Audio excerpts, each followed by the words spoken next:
Hello નમસ્કાર વિદ્યાર્થી મિત્રો, વૈદ ડિજિટલ એજ્યુકેશનમાં આપ સર્વે વિદ્યાર્થી મિત્રોનું સહૃદય હાર્દિક સ્વાગત છે. આજે આપણે ધોરણ 5 વિષય ગુજરાતી પ્રથમ સત્રાંત પરીક્ષા 2024નું એ 40 ગુણનું પેપરનું આપણે સંપૂર્ણ સોલ્યુશન જોવાના છીએ. તો વિદ્યાર્થી મિત્રો, તમારે 40 માંથી 40 ગુણ લાવવા છે. ચલો એનો જવાબ મને કમેન્ટમાં લખો, હા કે ના. બરાબર, તો પછી તમારી પાસે થોડીક મહેનત કરાય ને, તમારે લાવવા જ હોય તો. અરે વાહ, લાવવા છે બધા મિત્રોની કમેન્ટ હા આવે છે, બહુ સરસ. તો વિદ્યાર્થી મિત્રો, ચેનલમાં પહેલા તો નવા હોય તો ચેનલ સબસ્ક્રાઇબ કરી દો, બાજુમાં આવેલા બેલ આઇકનને પ્રેસ કરો, વિડીયો લાઈક કરો, તમારા મિત્રો દોસ્તોને શેર કરો. અને હા, તમારે ધોરણ 5ના કોઈ પણ વિષયના વિડીયો જોવા હોય પાઠના, બરાબર, એના તમને તમામ વિડીયો ફ્રીમાં મળવાના છે એક જ જગ્યાએથી. તો ક્યાંથી આપણે આગળ જોઈશું એ પહેલા પ્રશ્ન 1, ઉદાહરણ મુજબ સ્વર ચિહ્ન બદલી શબ્દ લખો. વનોડ ગૌ તો વન વગડો, મબોઈલા તો મોબાઈલ, સતીફળા સીતાફળ, ભાગકાર તો ભાગાકર, શીનવરા તો શનિવાર. ભાગાકાર આવે, બરાબર, ભાગાકાર. હજી એક શબ્દ ઘટે છે આમાં. હાલો, રેડી. તો આવી રીતે ઘણા બધા સરસ મજાના પેપર સોલ્યુશનની વાલીની પણ માંગ આવે છે કે સર પ્રથમ પરીક્ષા માટે ઉપયોગી પેપર સેટ સોલ્યુશન સાથેના છે. તો ભાઈ હા, ક્યાંથી મળશે સર? અચ્છા, વિડીયો અમારા બાળકને જોવા છે તો ક્યાંથી મળશે? તો ભાઈ ધોરણ 5 પ્રથમ પરીક્ષાના આઈએમપી પ્રશ્નપત્રનું સંપૂર્ણ સોલ્યુશન 2024 ગણિત, ગુજરાતી, આસપાસ, અંગ્રેજી અને હિન્દીના પણ છે વિદ્યાર્થી મિત્રો. 15 કરતા પણ વધારે પ્રશ્નપત્રો છે. તો વેદ ડિજિટલ એજ્યુકેશન નામની એપ્લિકેશન ગૂગલ પ્લે સ્ટોર કે જ્યાંથી તમે ગેમ ડાઉનલોડ કરો છો ત્યાં જઈને ડાઉનલોડ કરી નાખો, જેમાં તમને બધા જ વિષયના પાઠ્યપુસ્તકના પ્રકરણની સમજૂતીના વિડીયો મળી જવાના છે. પ્રથમ પરીક્ષાના પેપર સેટ, એકમ કસોટી, સ્વાધ્યાય પોથી, પ્રોજેક્ટ પ્રવૃત્તિ બુક, આ બધું જ મળી જવાનું છે. તો ચાલો ગેમ ડાઉનલોડ કરો, ત્યાં જઈને આપણી વેદ ડિજિટલ એજ્યુકેશન નામની એપ્લિકેશન ડાઉનલોડ કરી લીધી? હા, ઓપન કરો. ચલો આ પેજ ખુલે, એમાં તમારા મોબાઈલ નંબર નાખો, સેન્ડ ઓટીપી કરો. 4 આંકડાનો ઓટીપી નાખશો એટલે પેડ કોર્સમાં જુદા જુદા પેડ પ્લાન, એક્ઝામ પેપરમાં પેપરો, 3 થી 12માં 3 થી 12 ધોરણના તમને વિડીયો મળશે. તમારું ધોરણ તમારે પસંદ કરવાનું, ત્યાંથી વિડીયો જોવાના. 12 ધોરણ સુધી છે, પસંદ કરો એટલે ગણિત, ગુજરાતી, આસપાસ, ઇંગ્લિશ, હિન્દી આ બધા વિષય આવશે. વિજ્ઞાનની હોય ત્યાં આસપાસ હશે. તમારે 5 વિષય આવે ને એટલે હા, પછી જે પાઠ જોવો એ જોઈ શકો છો. ક્લિયર થઈ છે? ટૂંકમાં તમને અહીંથી બધું જ મળી જશે. રેડી? ચાલો આખું પેપર તો જુઓ મિત્રો, પછી મને કહેજો કે સર નાના પેપર સરસ છે, કમેન્ટ કરજો. નીચેના ફકરામાં સરખો અર્થ ધરાવતા શબ્દો શોધી તે શબ્દ જોડ લખો. ઝટપટ, છાનામાના, મરક મરક. છોકરા ચૂપચાપ બગીચામાં પેઠા, ત્યાં મમ્મી ધીમું ધીમું હસી, અને ચંદુએ ઉતાવળે લેશન કર્યું. તો ઝટપટ એટલે ઉતાવળે, છાનામાના એટલે ચૂપચાપ, મરક મરક એટલે ધીમું ધીમું. પ્રશ્ન 3, અ અને બના યોગ્ય વિકલ્પ સાથે જોડો. તો જાનકી બહેનના પાકીટમાં 508 નોટો હતી. પાકીટ મારનું નામ સોમુ સાંગી હતો. તડકે બેસવાની મજા માદારીચનું નામ, તડકે બેસવાની મજા બીજું, સવારે અને શિયાળામાં આવે. રેડી. તરલિકાએ તડકાથી બચવા વસંતરાયને પલંગ પર ચઢવા કહ્યું. નર રીંછનું નામ પહેલવાન અને માદા રીંછનું નામ તાબડ ટીંગી હતું. મેં કીધું શું કોઈ ભૂલ થઈ ગઈ છે, તમને મારે ખોટો જવાબ આપવા પડશે એમ, પણ મિત્રો સાચું છે.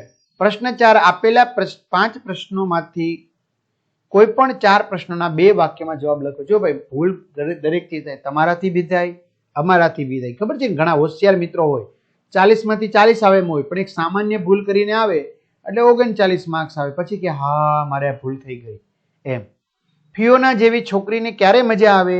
ફિયોના જેવી છોકરીને ઘરની બહાર જવા મળે, તેની મરજી મુજબ રમવા મળે ત્યારે મજા આવે. તે બહાર જઈને સહેલીઓ સાથે રમીને ખુશ થાય. બાળકને વરસાદ સાથે ક્યારે રમવું છે? કેમ? બાળકને વરસાદ સાથે ઉનાળામાં રમવું છે, કેમ કે ઉનાળામાં તડકો બહુ પડે છે, તેથી બાળકને ગરમી લાગે છે. ત્રીજું, ફાયર બ્રિગેડ વાળા શું શું લઈને આવ્યા? ફાયર બ્રિગેડ વાળા માછલા પકડવાની જાળ, પાણી છાંટવાની પાઇપ, ફાયર પ્રૂફ કપડાં લઈને આવ્યા. સૂરજ આથમે ત્યારે કેવા કેવા રંગો દેખાય છે? સૂરજ આથમે ત્યારે લાલ, પીળો, કેસરી અને વાદળી જેવા રંગો દેખાય છે. તમારા ઘરે મહેમાન આવે ત્યારે શું જમાડો છો? મારા ઘરે મહેમાન આવે ત્યારે અમે તેમને પૂરી, શાક, દાળ, ભાત, ફરસાણ, મીઠાઈ, સલાડ, પાપડ, અથાણું વગેરે તેમજ તેમને ભાવતી વાનગીઓ બનાવીને જમાડીએ છીએ. તમારી રીતે જવાબ લખી શકો છો. પ્રશ્ન 5, સૂચના મુજબ જવાબ લખો. નીચેના વાક્યમાંથી સર્વનામ શોધીને તેની નીચે લીટી દોરો. મલય પાવાગઢના પ્રવાસે ગયો, ત્યાં તેને રોપવેમાં બેસવાની મજા પડે. એટલે કે કોને? મલયને. નીચેના વાક્યમાંથી વિશેષણ શોધી અને નીચે લીટી કરો. રજત અણીવાળી પેન્સિલથી લખે છે. રજત પેન્સિલથી તો લખે જ છે, પણ એમાં વધારો કયો થયો? અણીવાળી. નીચેના વાક્યમાંથી ક્રિયા વિશેષણ શોધી નીચે લીટી કરો. વિદ્યાર્થીઓ મોટેથી કાવ્ય ગાતા હતા. નીચેના વાક્યનો કાળ શોધી કાળનું નામ લખો. ફિયોનાના પપ્પા દાદા માટે સાંભળવાનું મશીન લાવ્યા હતા. હતા એટલે ભૂતકાળ. અમીષા રમત રમે છે એટલે રમત રમી રહી છે તો વર્તમાન કાળ. નીચેના વાક્યમાં યોગ્ય વિરામ ચિહ્ન મૂકો. તમને ક્યારે ક્યારે હસવું આવ્યું? પ્રશ્નાર્થ ચિહ્ન. મને ચપટી થાક લાગ્યો છે. પૂર્ણ વિરામ. વ્યક્તિવાચક નામની નીચે લીટી કરો તો હિમાલય વ્યક્તિવાચક. કોઈ પણ એક વિશે ટૂંકમાં લખો. વર્ષા ઋતુ. જો ભાઈ વર્ષાની મુખ્ય 3 ઋતુઓ છે. વર્ષની શિયાળો, ઉનાળો, ચોમાસું. ચોમાસામાં વરસાદ પડે છે તેથી તેને વર્ષા ઋતુ પણ કહે છે. વર્ષા ઋતુમાં આકાશ કાળા કાળા વાદળાથી છવાઈ જાય છે. ઠંડો પવન ફૂંકાય છે. વીજળીના ચમકારા અને વાદળના ગડગડાટ સાથે વરસાદ તૂટી પડે છે. આથી નાના મોટા સૌ આનંદમાં આવી જાય છે. મોર કળા કરીને નાચે છે. દેડકા ડ્રાઉં ડ્રાઉં કરે છે. ખેડૂતો ખેતર ખેડે છે. તેઓ ખેતરમાં બી વાવે છે. થોડાક દિવસોમાં એ બીમાંથી કૂંપળ ફૂટી નીકળે છે. ધરતી પર પણ લીલું ઘાસ ઉગી નીકળે છે. કુવા, તળાવ, નદી, નાળા પાણીથી છલકાઈ જાય છે. રક્ષાબંધન, જન્માષ્ટમી, નવરાત્રી અને દિવાળી જેવા મોટા મોટા તહેવારો આ વર્ષા ઋતુમાં આવે છે. લોકો આ તહેવારો આનંદથી ઉજવે છે. વર્ષા ઋતુમાં કોઈ વાર ભારે વરસાદ પડે તો ઘણું નુકસાન થાય છે. અનાજ પાકતું નથી, તેને લીલો દુકાળ કહે છે.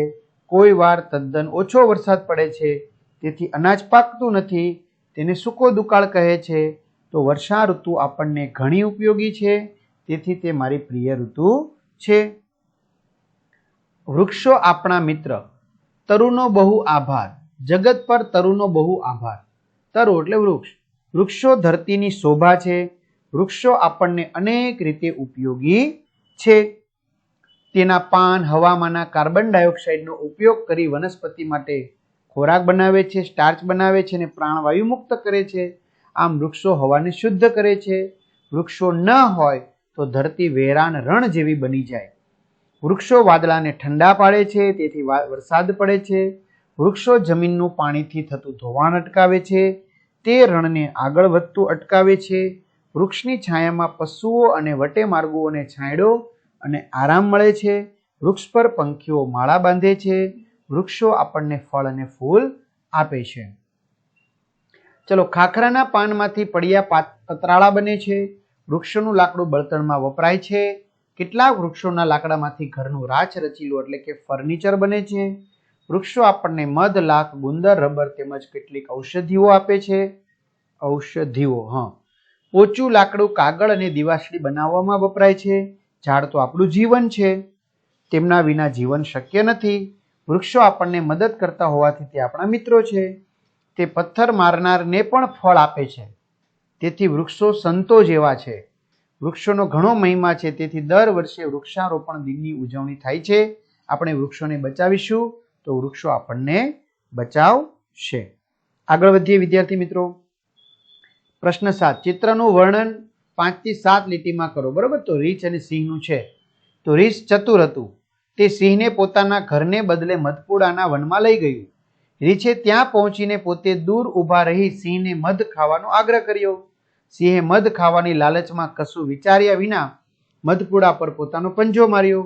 પંજો મારતાની સાથે જ પુષ્કળ મધમાખીઓ ઉડી અને સિંહને ચોંટી. તેને આંખે, મોઢે, જીભે, હોઠે એમ આખા શરીર પર ડંખ માર્યા. સિંહને શરીરમાં તીવ્ર બળતરા થતા તે ત્યાંથી ભાગ્યો. કૌંસમાંથી યોગ્ય શબ્દ લઈ ખાલી જગ્યા પૂરો. વરસાદ મોઢેથી હસતો હોય એમ લાગ્યું, પરંતુ તે આંખોથી ખૂબ રડતો હતો. બાળકો વરસાદ સાથે ધીંગા મસ્તી કરતા હતા. તો વિદ્યાર્થી મિત્રો, આ વિડીયો તમને કેવો લાગ્યો ચોક્કસથી કમેન્ટ કરો.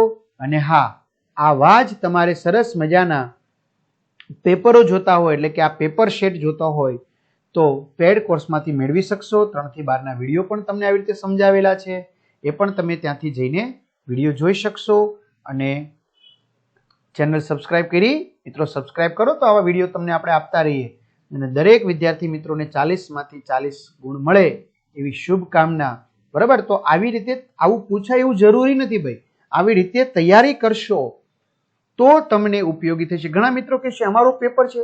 ભાઈ, જુદી જુદી શાળાના જુદા જુદા પેપરો, હજારો સ્કૂલો છે મિત્રો, કોનું પેપર આપણે સેમ કાઢવું? બરાબર, પણ આવું તૈયારી કરશો એટલે તમને બહુ ફાયદો થશે. એટલે ખાસ સબસ્ક્રાઇબ કરો, વિડીયો લાઇક કરો, તમારા મિત્રો દોસ્તોને શેર કરો અને કમેન્ટ તો કરી જ દેજો. વિડીયો કેવો લાગ્યો છે અને સુધારા હોય તો કહેજો. બરાબર, તો આપણે નેક્સ્ટ વિડીયોમાં સુધારા કરી શકીએ. તો અહીં સુધી રાખીએ. All the best. અસ્તુ. જય હિન્દ, જય ભારત.